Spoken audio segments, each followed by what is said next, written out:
لا شريك له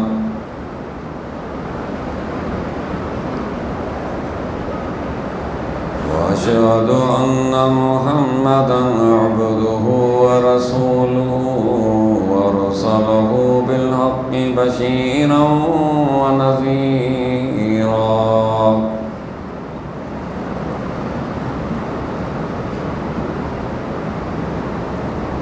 من يطع الله ورسوله فقد رشد واهتدى ومن يعص الله ورسوله فقد ضل وغوى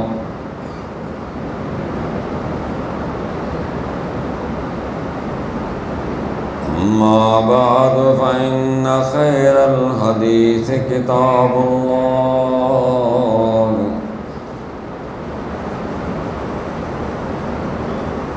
خير الهدي هدي محمد صلى الله عليه وسلم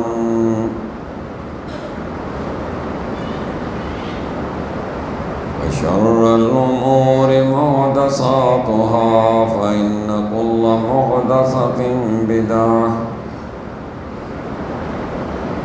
وكل بدعة ضلالة وكل ضلالة في النار.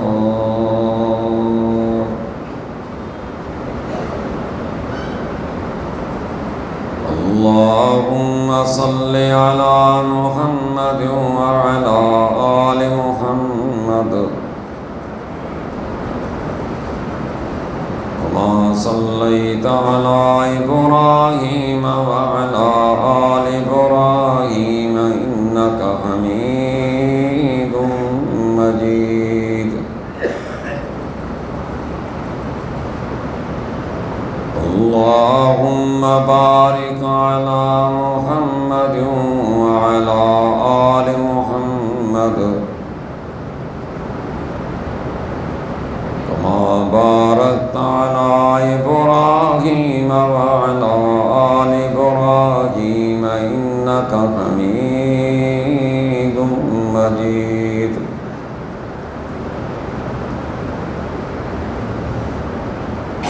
أعوذ بالله السميع العليم من الشيطان الرجيم.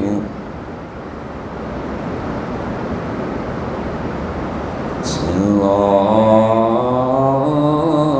الرحمن الرحيم.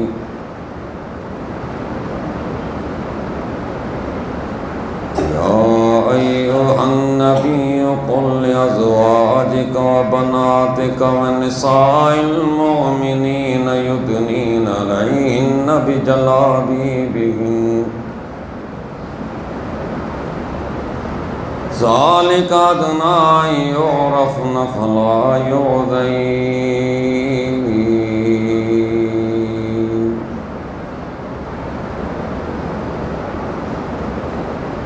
رب اشرح لي صدري ويسر لي أمري واحلل عقدة من لساني يفقهوا قولي.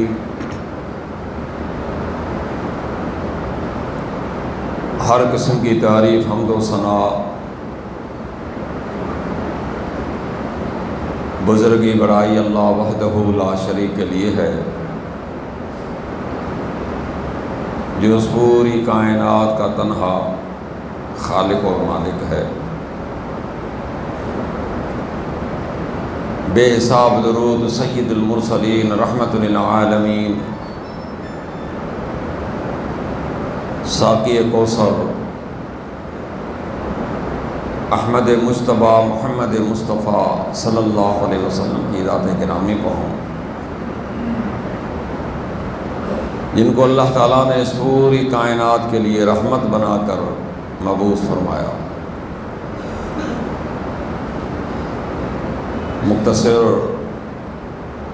حمد و صلوات کے بعد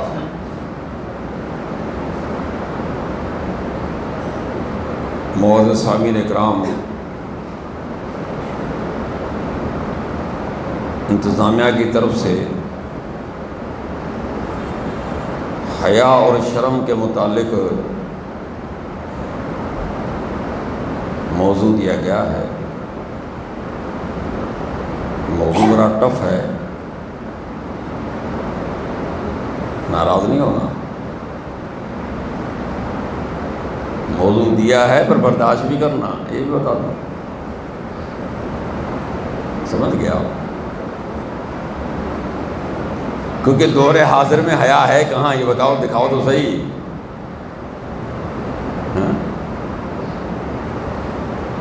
ادب ہے، کوئی اخلاق ہے کوئی چھوٹے بڑے کی تمیز؟ یہ ساری چیزیں حیا تو سکھاتی ہیں بندے کو۔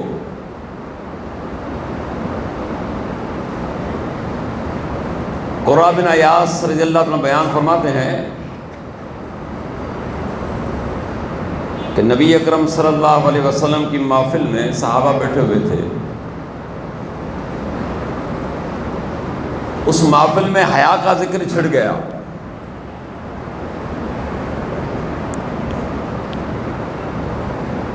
تو اللہ کے رسول صلی اللہ علیہ وسلم سے وہ سوال کرنے لگے، کیا حیا دین کے اندر داخل ہے؟ صحابہ نے پوچھا، کیا حیا دین کے اندر داخل ہے؟ آپ نے فرمایا کہ پورا دین ہی حیا ہے، آپ تو داخل پوچھ رہے ہو۔ پورا دین کیا ہے ہمارا؟ حیا ہے، حیا سکھاتا ہے۔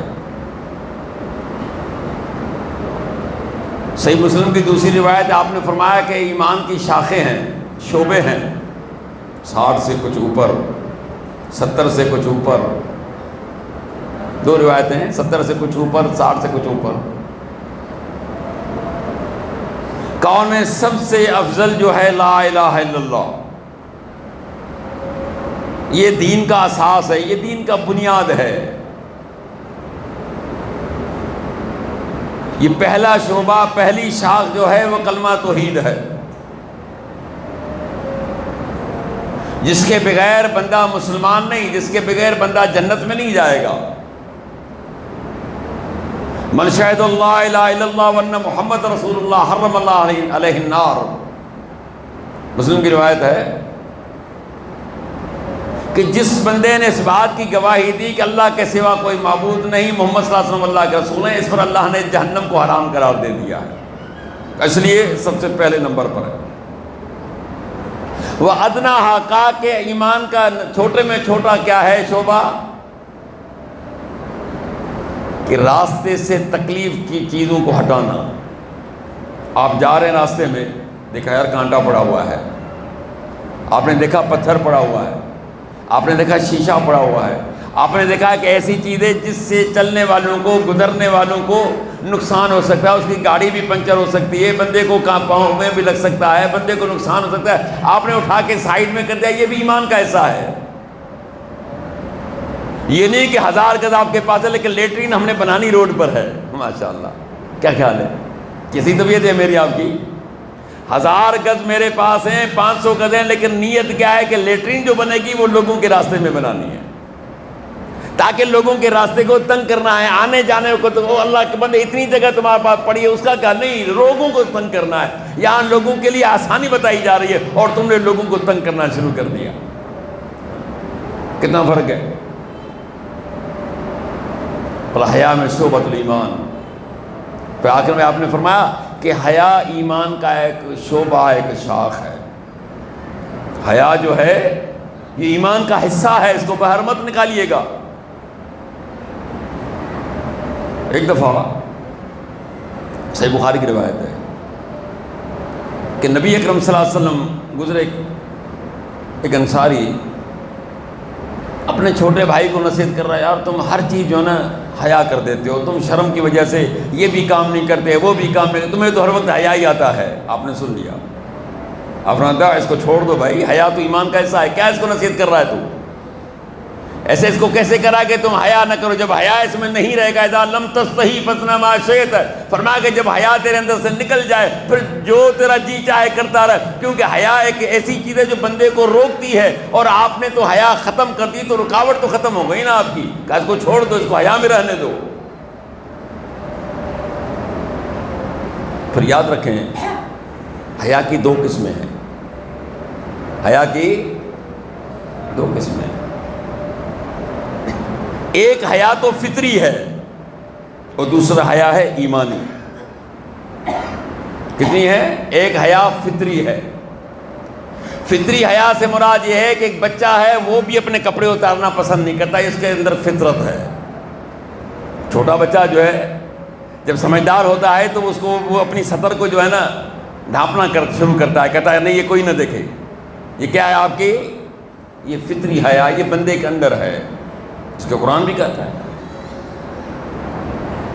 کہ خالق کائنات نے آدم علیہ السلام اور حوا علیہ السلام سے فرمایا کہ یہ جنت جو دیکھیے آپ نے اندر داخل کیا، بولا ہاں جی کھاؤ پیو، جہاں تمہارا جی چاہے کھاتے پیتے رہو، وَلَا تَقْرَبَا هَٰذِهِ الشَّجَرَةَ فَتَكُونَا مِنَ الظَّالِمِينَ۔ آدم اور حوا تم دونوں سن لو، اس طرف کے قریب نہ جانا جہاں سے سیر ہو کر جی بھر کے کھاؤ پیو، یہ ساری جنت کی چیزیں تمہارے لیے مباح ہیں، حلال ہیں، استعمال کر سکتے ہو، یوز کر سکتے ہو، لیکن یہ درخت دیکھ رہے ہو جی اللہ کہ اس کے قریب نہیں جانا آپ نے۔ اور ایک بات اور بھی بتا دوں تمہیں کہ یہ شیطان تمہارے پیچھے لگا ہوا ہے، اس کے چکر میں بھی نہیں آنا، کیونکہ اس تمہاری وجہ سے یہ جنت سے خارج ہو گیا ہے، تمہاری وجہ سے یہ لعنتی ہو گیا ہے، اب یہ تم سے بغض کر رہا ہے، حسد کر رہا ہے، اور یہ ہر حربے استعمال کرے گا، لیکن اس کے کسی بھی حربے کو آپ نے اختیار نہیں کرنا، میں نے جو کہا اس پر عمل پیرا ہونا ہے۔ کہا جی ٹھیک ہے، کھا رہے ہیں پی رہے ہیں۔ شیطان آیا، کہتا ہے آدم آپ کو پتا ہے اللہ نے کیوں منع کیا آپ کو؟ کیوں؟ کہا اس درخت کے کھانے سے تم فرشتے بن جاؤ گے، فار ایور جنت میں رہو گے۔ اس نے تو پہلے تو ٹال دیا کہ جا بھائی اپنا کام کرو۔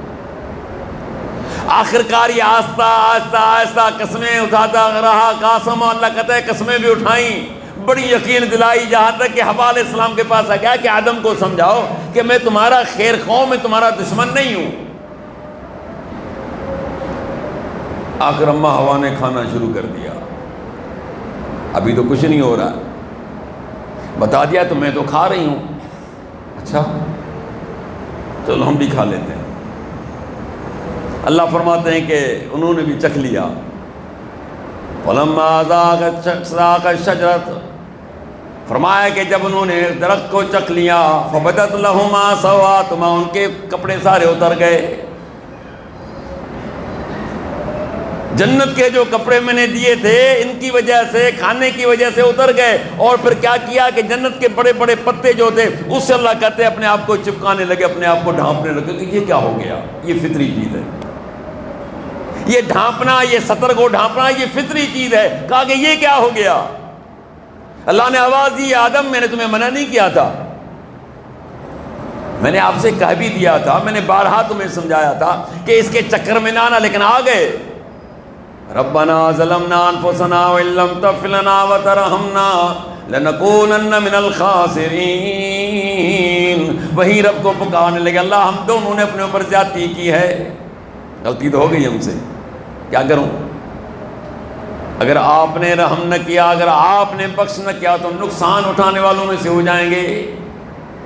اللہ نے فرمایا کہ چلو میں بخش کرتا ہوں تمہیں، لیکن اب شرط ہوگی، اب یہاں نہیں رہو گے، زمین میں چلے جاؤ، وہاں میرے احکامات آئیں گے، جو عمل پیرا رہے گا پھر دوبارہ جنت میں آئے گا۔ تو میرا کہنا یہ ہے کہ یہ اللہ کے بندو، یہ جو چیز ہے یہ کیا ہے؟ یہ فطری حیا ہے۔ صحیح بخاری کی روایت ہے، اللہ کے رسول صلی اللہ علیہ وسلم نے آپ نے فرمایا کہ کنواری لڑکی سے بھی نکاح کے وقت اجازت طلب کیا کرو۔ عرض کیا محترم، وہ حیا کی وجہ سے ہاں نہیں کرتی، یعنی کہ وہ چپ رہتی ہے، خاموش رہتی ہے۔ آپ نے کیا فرمایا؟ اس کی خاموشی کو ہاں سمجھ لیجیے۔ یہ ایک فطری ہے کہ لڑکی جب اس کا نکاح ہوتا ہے تو حیا کے مارے کنواری عورت بولتی نہیں ہے، یہ ایماندار عورت کی نشانی ہے۔ اب اللہ پناہ میں رکھے، بس میں نے کہا کہ تم نے چھیڑ دیا ہے، اب یہاں عورتیں بھی ہوتی ہیں، اللہ کے بندے موضوع کی طرف دیکھ کے دیا کرو، سمجھے آپ؟ ہم جب جاتے ہیں کسی آفس میں، وہاں جوڑا بیٹھا ہوا ہے، میں اس کو کہتا ہوں اللہ کے بندے وکیل صاحب اس لڑکی کی عمر دیکھ، اس لڑکے کی عمر دیکھ، ایما عبرت نکاح بغیر اذن ولیہ فنکاح ہوا باطل باطل باطل، اس نے حیا کے سارے دروازے توڑ کر آج تمہارے پاس آئی ہے اور یہ نکاح پڑھا رہی، نہ اس کے ساتھ باپ ہے، نہ بھائی ہے، نہ ماں ہے، نہ رشتہ دار ہے، نہ کوئی خاندان ہے، حیا کے سارے معاملے اس نے توڑ کے نکاح کر رہی ہے۔ میں نے کہا اس کو ایک چانٹا ماروں بخدا یہ چھوڑ کے بھاگ جائے گا چورا اس کو۔ تو یہاں کیا بتایا گیا کہ کنواری کو حیا ہے، وہ بیچاری اتنی حیادار ہوتی ہے کہ وہ اس وقت ہاں یا بھی نہیں کرتی۔ اور آج اس تمہارے ماحول میں کیا ہو رہا ہے، کیا سوچا آپ نے؟ اس کا کبھی سوچا بھی نہیں تھا کہ اس طرح ہوگا۔ اللہ پناہ میں رکھے۔ حیا ایمانی ہے۔ ایمان کا حیا کیا ہے کہ بندہ گناہ کرنے سے پہلے اس کو حیا ہونی چاہیے کہ میرا رب مجھے دیکھ رہا ہے۔ یہ ایمانی حیا ہے۔ کس سے حیا کر رہی ہے؟ اپنے رب سے، کہ تمہارا کام یہ ہے کہ جب بھی کوئی برائی کا کام کرو تو اس سے پہلے 10 دفعہ سوچ لینا کہ ان اللہ علیکم رقیبہ، کہ رب تم پر نگہبان ہے۔ وہ کہتے لکھا ہوتا ہے کہ جی یہ اکثر باہر آپ دیکھتے ہو بڑی بڑی جگہوں پہ کیمرے لگے ہوتے ہیں کہ کیمرے کی آنکھ تمہیں دیکھ رہی ہے۔ میں نے کہا پتہ نہیں چل بھی رہی کہ نہیں رہی، کیونکہ بعض لوگ ایسی گالی لگا دیتے ہیں، لیکن رب کی آنکھ یدرک الابصار، کہا کہ اس کی آنکھ ہر ایک کو دیکھ رہی ہے۔ وَأَسِرُّوا قَوْلَكُمْ وَاجْهَرُوا بِهِ إِنَّهُ عَلِيمٌ بِذَاتِ الصُّدُورِ، کہا کہ اس بات کو اندر رکھو یا باہر رکھو، بات کو چھپاؤ یا ظاہر کر دو، وہ سینوں کے رازوں کو بھی جانتا ہے۔ اسے نہیں چھپا سکتے، اس سے تم اپنا کوئی بھی معاملہ چھپا نہیں سکتے۔ تو رب کی ذات ہے، اس سے کوئی چھپا ہوا نہیں ہے۔ لہذا خود اللہ کیا فرماتے ہیں کہ جب ایک بندہ میرے سامنے اپنے ہاتھوں کو لمبا کرتا ہے، مجھ سے دعائیں مانگتا ہے اور مجھ سے چیزیں طلب کرتا ہے، مجھے حیا آتی ہے کہ اس کو میں خالی ہاتھ لوٹا دوں۔ رب اپنے لیے بھی حیا کا لفظ استعمال کر رہا ہے۔ ان اللہ لا یستحیی ان یضرب مثلا ما بعوضۃ فما فوقها، کہا تیرا رب حیا نہیں کر رہا اس بات کے اوپر کہ کسی مچھر کا مثال دے دے۔ تو اللہ نے اپنے لیے بھی کہا کہ مجھے یہ حیا آتی ہے کہ ایک بندہ مجھ سے مانگ رہا ہے اور یہ منتیں کر رہا ہے اور یہ مجھ سے استغفار مانگ رہا ہے، تو مجھے حیا آتی ہے کہ اس کو خالی ہاتھ لوٹا دوں۔ تو حیا بڑی اہم چیز ہے محترم، اس کا ذکر جو ہے قرآن میں بھی ہے، دوسری جگہ ہے۔ جو اچھی نیک عورتیں ہیں وہ ہمیشہ حیادار، با پردہ، با شرم ہوتی ہیں۔ قرآن مجید میں اللہ تعالیٰ نے موسیٰ علیہ السلام کا ذکر ٹھہرایا سورہ قصص کے اندر۔ ان سے غلطی میں ایک بندہ مر گیا، ہوا یہ قرآن کہتا ہے کہ یہ آپس میں دو لڑ رہے تھے، ایک قبطی تھا یعنی فرعونی تھا اور ایک ان کی قوم کا تھا۔ کہا موسیٰ مجھے چھوڑاؤ، یہ مجھے مار رہا ہے۔ تو موسیٰ علیہ السلام نے کہا چھوڑ دو بھائی، بعض ایسے ڈھیٹ ہوتے ہیں وہ چھوڑتے نہیں ہیں۔ ایک چانٹا مارا، زیادہ نہیں، کہ چھوڑ دے۔ بندہ میں ڈھیر ہو گیا کہ میرے رب، اس کو جان سے مارنے کا میرا مطلب تو تھا نہیں، تو مر گیا۔ خیر مقدمہ چلا، پتہ پڑا کہ ان کے خلاف باہر کارروائی ہو رہی، تو اللہ کہتے ہیں کہ نکل گئے۔ اب نکل تو گئے لیکن جاؤں کہاں؟ کوئی راستہ نہیں دکھاؤ، کہیں باہر نہیں نکلی زندگی میں۔ آ گئے وَلَمَّا جَاءَ وَرَدَ مَدْيَنَ، اللہ کہتے ہیں جب مدین کے پاس آئے، کنویں کے پاس آئے، دیکھا کہ لوگ جو ہیں اپنے اپنے جانوروں کو پانی پلا رہے ہیں۔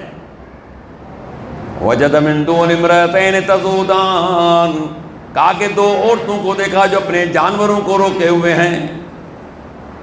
باقی لوگ سارے مرد حضرات جو ہے وہ پانی پلا رہے ہیں، لیکن دو لڑکیوں کو دیکھا کہ سائیڈ میں کھڑی ہوئی ہیں اور انہوں نے اپنے جانوروں کو روکا ہوا ہے۔ یہ آہستہ آہستہ ان کے پاس گئے۔ قال ما خطبکما، ہاں بھائی آپ کا کیا معاملہ ہے، تم کیوں نہیں پلا رہی ہو، اپنا پانی پلا دو۔ تو کیا انہوں نے کہا کہ نہیں، لا نسقی حتی یصدر الرعاء، جب تک یہ چرواہے اپنے پانی نہیں پلائیں گے اس وقت تک ہم نہیں جائیں گے۔ ابونا شیخ کبیر، ہمارا باپ بھی بوڑھا ہے جو اس کے قابل نہیں کہ پانی پلا دے۔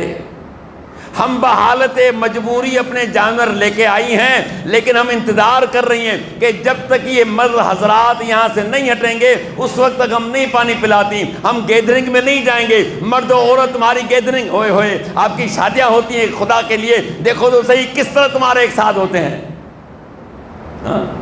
کہ کوئی مسئلہ نہیں ہے، یہاں تو ایک دوسرے کو دیکھ بھی لیں گے نا شادی بھی ہو جائے گی، شرم آتی نہیں ہے۔ گیدرنگ کرنے والوں اللہ کا خوف کرو،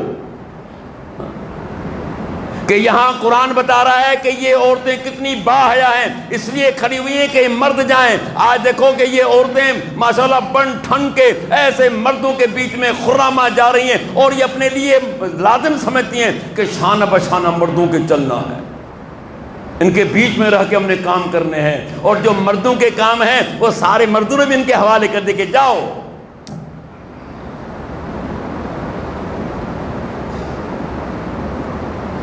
ان سے جانور لیے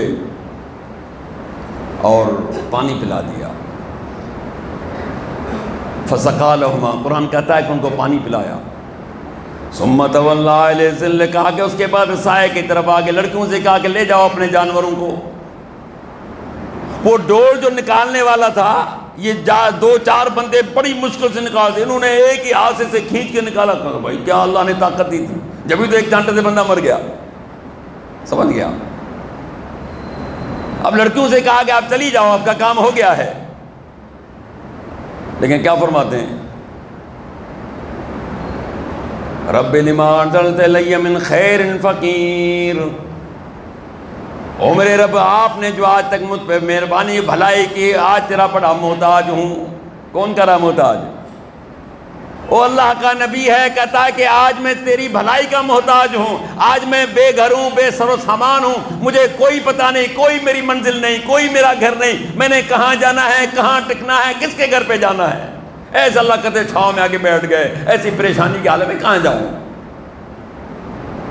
فجاءت احداہما تمشی علی الاستحیاء، اللہ فرماتے ہیں ان دونوں میں سے ایک لڑکی آئی بڑی حیا کے ساتھ، شرم کے ساتھ۔ کس میں آئی؟ تمشی علی الاستحیاء، کہا کہ حیا کے ساتھ آئی۔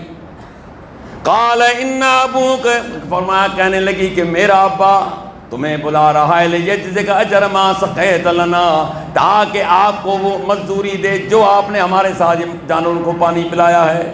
اور کوئی کام نہیں بتا رہی، بات کلیئر کہہ رہی ہے کہ میں آپ کے بعد اس لیے آئی ہوں کہ ابو نے مجھے بھیجا ہے کہ آپ نے جو ہمارے ساتھ ہمدردی کی تھی، جو ہمارے جانوروں کو پانی پلایا، اس کا آپ کو اجر دے دے، اس کی آپ کا جو ہے نا اجرت دے دے۔ ٹھیک ہے، دعا تو مانگی تھی، اللہ نے قبول کر لی نا۔ دعا مانگی اللہ میرے لیے کوئی بھلائی کا راستہ نکال دے، کوئی مجھے ٹھکانہ دے دے۔ اللہ نے ٹھکانہ دینا ہے، دعا تو قبول کرنا ہے، اور نبی ہے اس کی دعا کر رہا ہے۔ اللہ فرماتے ہیں فلما جاء وقص علیہ القصص قال لا تخف نجوت من القوم الظالمین، آ کے فرمایا کہ پورا قصہ سنایا۔ تفسیر میں زیادہ آتا ہے کہ وہ شعیب علیہ السلام تھے، بوڑھے ہو چکے تھے۔ پورا قصہ سنایا کہ کس طرح میں آیا ہوں، کیسے پہنچا ہوں۔ انہوں نے کہا لا تخف، موسیٰ علیہ السلام فرمایا اب ڈرو نہیں، آؤ بے فکر ہو جاؤ۔ آپ نے ظالم قوم سے نجات دے دی، یہاں پر اس کا بس نہیں چلتا، یہاں اس کی حکومت نہیں ہے، آپ بے فکر ہو جائیے، آؤ مجھ سے ایک معاہدہ کر لو۔ کیا معاہدہ کروں؟ کہا ایک بیٹی کا آپ سے نکاح کرا دوں گا میں، لیکن شرط ہے کہ اتنے سال میری بکریاں چراؤ گے۔ انہوں نے کہا ٹھیک ہے جی، منظور ہے۔ اللہ کے رسول نے فرمایا کہ اس دھرتی پہ جتنے بھی انبیاء آئے ہیں انہوں نے بکریاں چرائی ہیں۔ آپ تو بکری والوں کو پتہ نہیں کیا سمجھتے ہو کہ یار یہ بکری چرانے والا ہے، لیکن کیا فرمایا کہ اس دھرتی پہ جتنے بھی انبیاء آئے ہیں انہوں نے بکریاں چرائی ہیں۔ اور موسیٰ علیہ السلام نے 8 سال یا 10 سال بکریاں چرائیں، پھر جب وقت مقرر ہوا اس کے بعد اپنے گھر والوں کو لے کے نکلے کہ چلو جو واپس جان۔ لیکن یہاں پر دیکھیے اللہ تبارک و تعالیٰ نے کیا ان کی شان بیان کی کہ لڑکی آئی ہے، پہلے تو وہ بڑی شرم سے ان مردوں کے بیچ میں نہیں آ رہی، اور دوسری بات اللہ بتا رہے ہیں کہ آئی ہے لیکن شرم و حیا کے ساتھ آئی ہے، اس طرح بے باکی کے ساتھ نہیں کہ آج کی ہماری ماشاءاللہ عورتیں سر پہ اوڑھنی بھی نہیں ہوتی، کیسے گھوم رہی ہوتی ہیں بازاروں میں بھی، جاؤ دیکھو۔ صحابیات، پیغمبر صلی اللہ علیہ وسلم کی جو صحابیات تھیں، کتنی حیا، کتنی غیرت تھی۔ عطا بن ابی رباح کہتے ہیں کہ ابن عباس رضی اللہ تعالیٰ نے مجھے بتایا، کہا کہ آؤ میں تمہیں ایک جنت کی عورت دکھاؤں۔ کون سی عورت؟ جنتی عورت دکھائیں؟ بولا سیاہ رنگ کی عورت تھی۔ کہا یہ اللہ کے رسول صلی اللہ علیہ وسلم کے پاس آئی، کہنے لگے اللہ کے رسول مجھے مرگی کے دورے پڑتے ہیں، آپ اللہ سے دعا کیجئے کہ یہ بیماری مجھ سے ختم کر دے۔ آپ نے فرمایا کہ اگر تو چاہے صبر کر لے تو اس کے لیے تیرے لیے جنت ہے، میں یا تو تیرے لیے دعا کر لیتا ہوں تو تندرست ہو جائے، لیکن اگر تو چاہتی کہ مجھے جنت مل جائے تو اس بیماری پہ صبر کر لو، انشاءاللہ تمہیں جنت ملے گی۔ عرض کہ اللہ کے رسول میں صبر تو کر لیتی ہوں لیکن ایک دعا تو میرے لیے کیجئے نا۔ وہ کیا دعا ہے؟ فرمایا، کہتی ہے کہ جب مجھے دورے پڑتے ہیں نا میرا سطر کھل جاتا ہے، میں بے پردہ ہو جاتی ہوں، دعا کیجئے کہ اللہ تعالیٰ میرا سطر نہ کھولے۔ دیکھیں کتنی حیادار ہے، ہوش نہیں ہے، بے ہوشی ہو جاتی ہے، لیکن اس بے ہوشی میں بندے کو پتہ نہیں پڑتا میں عورت ہوں، لہذا میرے لیے دعا کیجئے کہ اللہ تعالیٰ میرے پردے کو قائم رکھے۔ اس کو کہتے ہیں اللہ کے بندے حیا۔ تو یہاں پردہ کیسا قائم ہو آپ کے سامنے۔ اسماء رضی اللہ تعالیٰ فرماتی ہیں کہ جب میری شادی زبیر علیہ السلام سے، زبیر رضی اللہ تعالیٰ عنہ سے ہوئی، اس وقت ان کے پاس ایک گھوڑا تھا، ایک اونٹ۔ میں گھوڑے کے لیے گھاس وغیرہ کرتی، اونٹ پہ پانی لاتی تھی، اور پھر ان کو جاگیر میں کچھ زمین ملی تھی جو ہمارے گھر سے 2 میل دور تھی۔ میں اپنی زمین پہ جاتی تھی، باغ میں جا وہاں سے گٹھلیاں وغیرہ اٹھا کے سر پہ گھر پہ آتی تھی۔ ایک دن میں آ رہی تھی تو اللہ کے رسول صلی اللہ علیہ وسلم مجھے راستے میں مل گئے، اور آپ کے ساتھ صحابہ بھی تھے، کچھ انصار کے لوگ بھی تھے۔ آپ نے مجھے بلایا، میں وہاں چلی گئی۔ آپ نے اپنی سواری کو بٹھایا تاکہ مجھے اس پر سوار کرے، لیکن جب میں نے دیکھا کہ جب میں سوار ہوں گی تو مجھے تو مرد بھی دیکھیں گے، لوگ بھی ساتھ میں ہیں، تو میں ذرا شرما سی گئی، مجھے حیا آیا کہ میں کس طرح بیٹھوں۔ اور پھر مجھے اپنے شوہر زبیر کی غیرت بھی یاد آ گئی، تو بڑے غیرت والے بندے ہیں،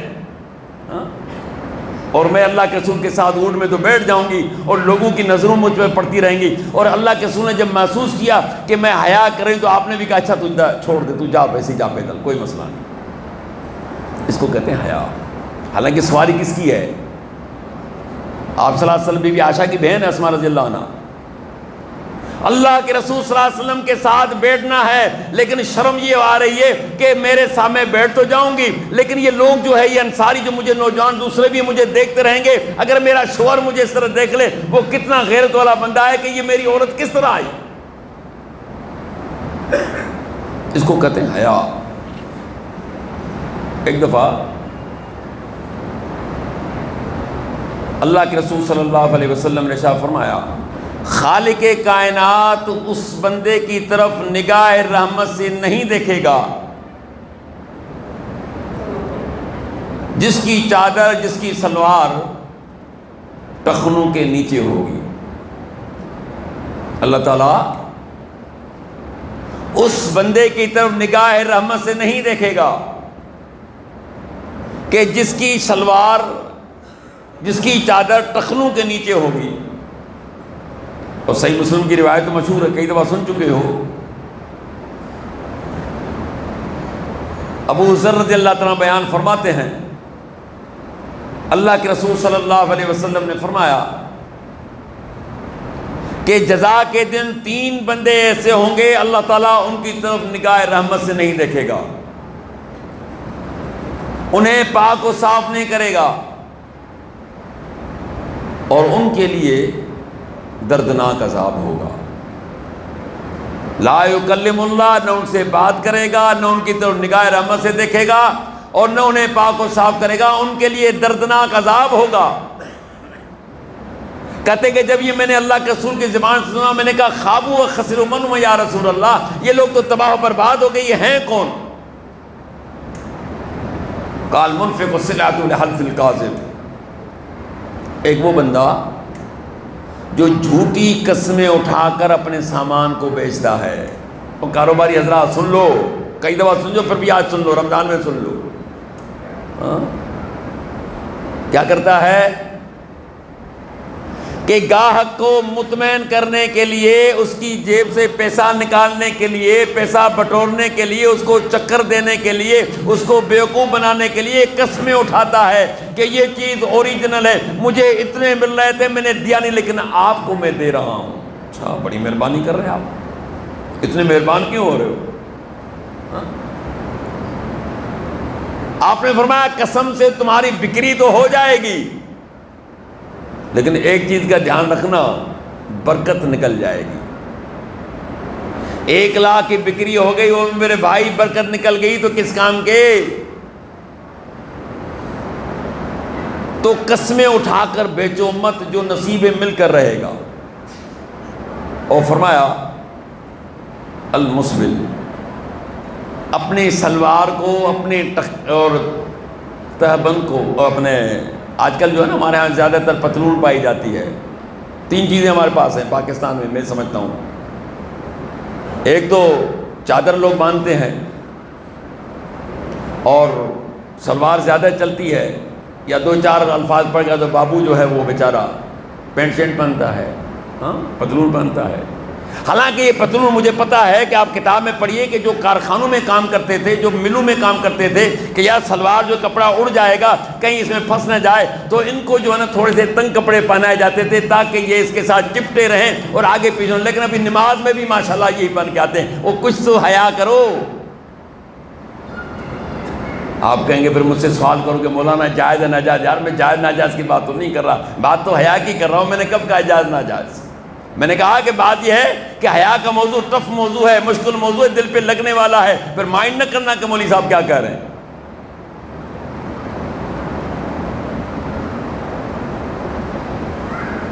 اور فرمایا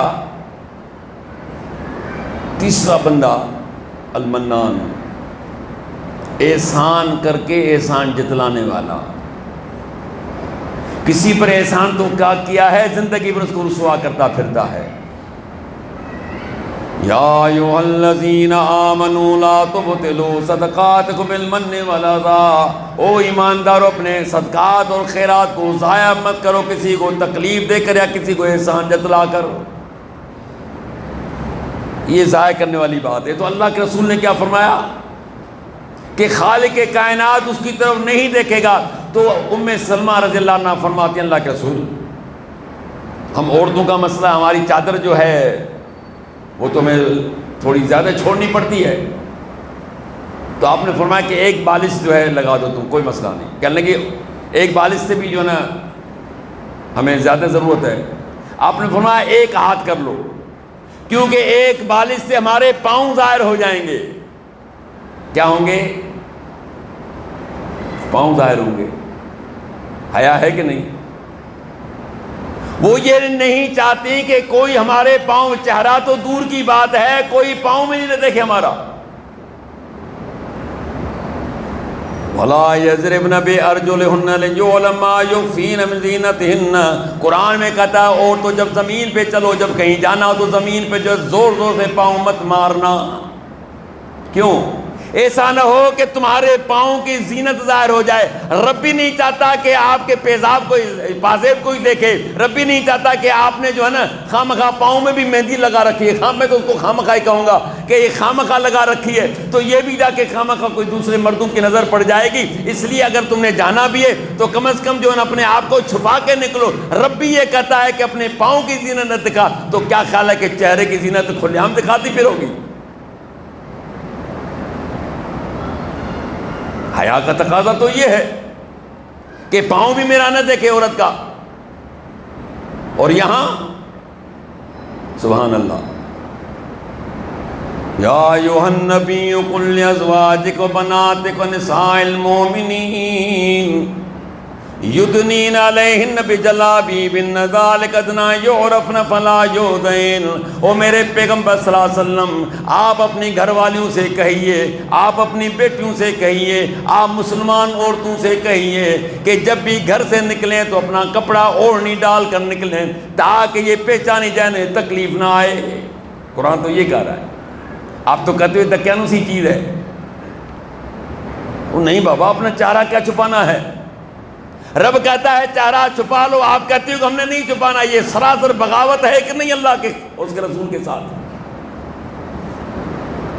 اور ایک بات بتا دوں، ناراض نہ ہونا، میں کہتا ہوں کہ اگر مرد میں ہمت ہے، میں دیکھتا ہوں کہ عورت بغیر پردے سے نکلے تو اسی میں تمہیں سلام کروں گا، سلوٹ ماروں گا انشاءاللہ. غیرت آپ کے اندر ہونی چاہیے. پھر میں دیکھتا ہوں کہ آپ کی بیوی، آپ کی بہن، آپ کی بیٹی ہے، بغیر پردے کے گھر سے نکلے تو میں آپ تمہیں سلام کروں. شرط یہ ہے کہ آپ کے اندر جو ہے نا غیرت کا مادہ ہونا چاہیے. جی نہیں تو آپ کی مرضی ہے. میں کب چاہوں گا کہ میری بیوی سے بغیر پردے کے سب کے سامنے جائے، میری بیٹی سب کے سامنے جائے، میری بہو سب کے سامنے جائے. اور آج میڈیا اوریانی کی انتہا کر دی. جتنے بھی پروگرامز ہیں میڈیا کے اندر، ٹی وی کے اندر، سوشل میڈیا پہ، مجھے بتائیے کہاں کا ایسے معنی خیز لفظ استعمال کیے جاتے ہیں، ایسے بے حیائی کے منظر دکھائے جاتے ہیں. ایون یہاں تک جو اسلامی پروگرام ہیں وہ جیسے جی تھوڑا سا وقفہ دیتے ہیں، اس وقفے میں تم کیا کیا نہیں دیکھتے.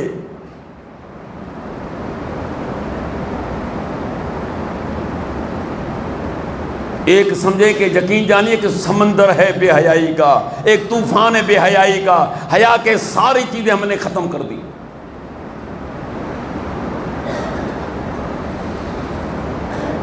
کہا کہ تمہیں جانا پڑتا ہے، گھر سے نکلنا پڑتا ہے، اسپتال بھی جانا ہے، ماں باپ کے گھر پہ بھی جانا ہے، شادی مرادی میں بھی جانا ہے، مرنے پہ بھی جانا ہے. عورتوں کو یہ نہیں کہ اللہ نے کہا کہ بالکل اس کو بند کر دو، ایسا نہیں ہے. کہا کہ نکلنا پڑتا ہے، لیکن جو میں نے بیان کیا ہے اس کے مطابق نکلو، با ادب نکلو، با پردہ نکلو، با حیا کے ساتھ نکلو. یہاں تک کہ اگر تم مسجد میں آتی ہو، ابو ہریرہ رضی اللہ تعالیٰ عنہ کو عورت ملی راستے میں تو اس کو انتہائی خوشبو پھوٹ رہی، اسے کہاں سے آ رہی ہے؟ کہ مسجد سے آ رہی ہوں. یہ تم یہ خوشبو لگا کے مسجد میں گئی تھی؟ بولا ہاں مسجد سے آ رہی ہوں. کہا اللہ کے رسول صلی اللہ علیہ وسلم فرماتے ہیں کہ جس عورت نے خوشبو لگا کر مسجد میں گئی اس کی نماز نہیں ہوئی، اور جب تک واپس آ کر غسل جنابت کی طرح غسل نہیں کرتی تو وہ جو ہے اس کے گناہ معاف نہیں ہوتے. ہاں یہاں ہے کوئی پرواہ؟ ایک دوسری روایت میں کہ آپ نے فرمایا کہ عورت جو ہے چھپانے کی چیز ہے. جی المرأۃ عورت، عورت پردے کی چیز، اس کو پردے میں رکھو. اور فرمایا کہ جو عورت گھر سے خوشبو لگا کے نہیں، یہ زانیۃ، یہ فلاں ایسی ہے ایسی ہے، یعنی بدکار عورت ہے. کتنے سخت الفاظ میرے پیغمبر صلی اللہ علیہ وسلم نے استعمال کیے. اور آج دیکھیں ہمارے معاشرے کو، ہمارے ماحول کو دیکھیے کہ ہم کہاں جا رہے ہیں، کس طرف جا رہے ہیں. بے پردگی اپنے عروج پر ہے. یہ مناظر دیکھنے سے پہلے قرآن کی آیت پڑھا کرو. قُلِ الْمُؤْمِنِينَ يَغُضُّوا مِنْ أَبْصَارِهِمْ وَيَحْفَظُوا فُرُوجَهُمْ. اللہ مومنوں سے کہیے کہ اپنی نگاہوں کو جھکا کر رکھیں، اپنی شرمگاہوں کی حفاظت کریں. وَقُلِ الْمُؤْمِنَاتِ يَغْضُضْنَ مِنْ أَبْصَارِهِنَّ وَيَحْفَظْنَ فُرُوجَهُنَّ. آپ مومن عورتوں کو بھی کہ اپنی نظروں کو جھکا کر رکھیں اور اپنی شرمگاہوں کی حفاظت کریں. اللہ فرماتے ہیں کہ مردوں کو بھی کہیے اور عورتوں کو بھی کہیے کہ یہ فحاشی کی چیزیں، بے حیائی کی چیزیں، اس سے اپنے آپ کو دیکھنے سے اجتناب کریں، اس کو دیکھنے سے رک جائیں. چاہے کہ 1 منٹ میں آپ نے کلک کیا اور سارے مناظر آپ کے سامنے آ گئے. وہ سینمائیں کیوں بند ہو گئی؟ اب تو نوجوانوں نے نہیں دیکھے، ہماری عمر کے لوگ تو بیچارے جو ہے نا وہ سینما دیکھ چکے ہیں نا. اب تو سارے پلازے بن گئے. اب سینما کی کیا، وہ تو بھوک مر رہے تھے، اب تو سینما سے بھی خطرناک تمہاری جیب میں چیز آ گئی ہے۔ اور سینما میں نے سنا ہے کہ جو ایسی چیز آتی تھی اس کو سنسر کر دیتے تھے، اب سنسر کی کیا ضرورت ہے، آپ کی جیب میں آپ تنہا ہے، آپ کی خلوت ہے، لڑکی کے بھی ہاتھ میں ہے، لڑکے کے بھی ہاتھ میں ہے، بڈھی کے ہاتھ میں ہے، بوڑھے کے ہاتھ میں ہے، بچے کے ہاتھ میں۔ اب تو 5 سال کا بچہ بھی کہتا ہے کہ مجھے جو ہے نا پپا جب تک مجھے آپ ٹچ نہیں لے کے دیں گے نا میں تو اسکول نہیں جاؤں گا۔ اچھا جی، ابا بھی بھاگا پہنچ گیا، بھائی کتنے کی، بھائی اوپو لے کے دو میرے بیٹے کو۔ ٹھیک ہے، میں نے اوپو میں تو صحیح ہے بھائی، آگے چلے کرتا کیا ہے۔ پہلے دن سے تم نے بے حیائی کی راہ پر لگا دیا ہے، تو اس سے تم کیا توقع کرو گے؟ اور پھر یہ بے ٹوک آنا جانا، آپ نے ڈرائیور گھر پہ رکھا ہوا ہے، آپ نے جو ہے نا باورچی گھر میں رکھا ہوا، آپ نے نوکر گھر میں رکھا ہوا ہے، جب جی چاہے ڈرائیور کا آپ کے گھر چلے آ رہا ہے، جب جی چاہے نوکر کا گھر چلے آ رہا ہے، جب جی چاہے باورچی کا گھر چلے آ رہا ہے، آپ ہوں یا نہ ہو، آپ کی بیگمات ہے، آپ کی بہو، آپ کی بیٹیاں اس کے ساتھ آ رہی ہیں، جا رہی ہیں، ڈرائیور کے ساتھ آ رہی ہیں، باورچی گھر میں آ رہا ہے، جو گھوم رہا ہے، آپ کو کوئی پرواہ نہیں ہے۔ کیا یہ اسلام اس کی اجازت دیتا ہے؟ کیا حیا اس کی اجازت دیتا ہے؟ ہاں، نبی اکرم صلی اللہ علیہ وسلم گھر پہ گئے، دیکھا ہے کہ مخنث، جس کو ہجڑا تم کہتے ہو، گھر پر موجود ہے۔ آپ ناراض ہو، بولے یہ کیسے آ گیا تمہارے پاس گھر میں؟ جس سے کوئی توقع نہیں، ہجڑے سے بچا نہیں ہوگا۔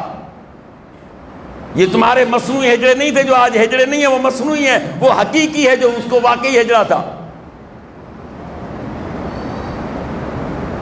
آپ نے سنا ہے کو کہہ رہا ہے، طائف جب فتح ہوگی نا میں تمہیں ایک عورت بتا دوں گا۔ ان کا کام یہ، آپ ناراض ہوئے، کہا کہ خبردار آج کے بعد ان کو میں تمہارے گھر میں دیکھوں۔ ایک مخنث کو پیغمبر صلی اللہ علیہ وسلم نے گھر میں برداشت نہیں کیا، اور تم ماشاءاللہ صحیح سلامت ڈرائیوروں کو چھوڑ دیا، تم نے خان صاحب کو چھوڑ دیا، یہ ہمارے مالی ہیں، یہ گھر میں صفائیاں کرتے ہیں، یہ ہماری باورچی ہے، کیونکہ بیگمات پکاتی نہیں ہیں۔ ہاں، جیسا ہاتھ رکھو گے بیٹا ایسی رہے گا۔ بیوی اور تمہارا کھانا نہ پکائے، شادی کیوں کی تھی؟ تو ہمت بھی کرو، سمجھے آپ؟ یہ باہر کے لوگوں کو مت لے جاؤ گھروں میں، اللہ کے بندو۔ تو میں نے آپ سے کہا کہ اللہ رحم کرے، آج حیا آپ کے سامنے ہے کہ کتنا ہم آگے بڑھ چکے ہیں۔ تو یہ دین کا اہم شعبہ ہے، دین کا اہم جو ہے شاخ ہے۔ تو ہر وقت اللہ سے یہی دعا ہے کہ اللہ تعالیٰ ہمارے حیا کو برقرار رکھے، میری ماؤں بہنوں کے حیا کو برقرار رکھے، ہمیں جو ہے جو دین نے سکھایا ہے۔ اور حقیقت میں دیکھیے آج جو برائیاں اتنی پھیل گئی ہیں، یہ صرف بے پردگی کی وجہ سے ہے۔ گھروں میں اس طرح آنا جانا بغیر روک ٹوک کے، یار دیور آپ کو پتہ ہے کہ یہ تو قریب ہوتا ہے نا، بھائی کا جو ہے اس عورت کا کیا ہے، اس کی بھابھی لگتی ہے، ٹھیک ہے۔ کسی نے پوچھا اللہ کے رسول یہ دیور کا معاملہ کیا ہے؟ فرمایا الحم موت، یہ بھابھی کے لیے موت ہے، یہ بھابھی کے لیے موت ہے۔ بات سمجھ رہے ہو؟ کیونکہ آپ کا بھائی، تو میں آپ کے گھر پہ آؤں گا تو ظاہر ہے میرے گھر پہ آئیں گے تو ڈائریکٹ تو نہیں آئیں گے نا، آواز دے کے آئیں گے نا، بھائی میں آ رہا ہوں۔ اور بھائی کو کیا، بھائی کا گھر ہے، چل دیے۔ کہا کہ جب مرد و عورت تنہا ہو تو تیسرا شیطان ہے۔ یہاں تو سالیوں سے ہم گپ شپ لگے ہوئے، تیرا کیا حق بنتا ہے سالی سے؟ یہاں پھر وہ داماد آ جائے، ساری گھر کی عورتیں بیٹھی ہوئی ہیں، بھائی داماد تمہارا ہے، تمہاری بیٹی دوسری ہے، تمہاری بہو ہے دوسری، اس سے تو پردہ کراؤ نا۔ نہیں، داماد صاحب آ گئے لہذا سب اقرار کریں گے۔ پھر اس داماد کے ساتھ دیکھیے کس طرح ہنسی مذاق کے چلتی ہیں، پھر یہ دیکھو گے سالیوں سے کس طرح ہنسی مذاق کرتا ہے، اور پھر تم نے نتیجے بھی دیکھے ہیں۔ یاد رکھنا، جتنا بے حیا بنو گے اتنا تم پھنستے چلے جاؤ گے، جتنے حیا دار بنو گے، جتنا پردے کا اہتمام کرو گے، جتنا اپنے آپ کو بچاؤ گے، اللہ تمہاری عزت کو بچا کر رکھے گا۔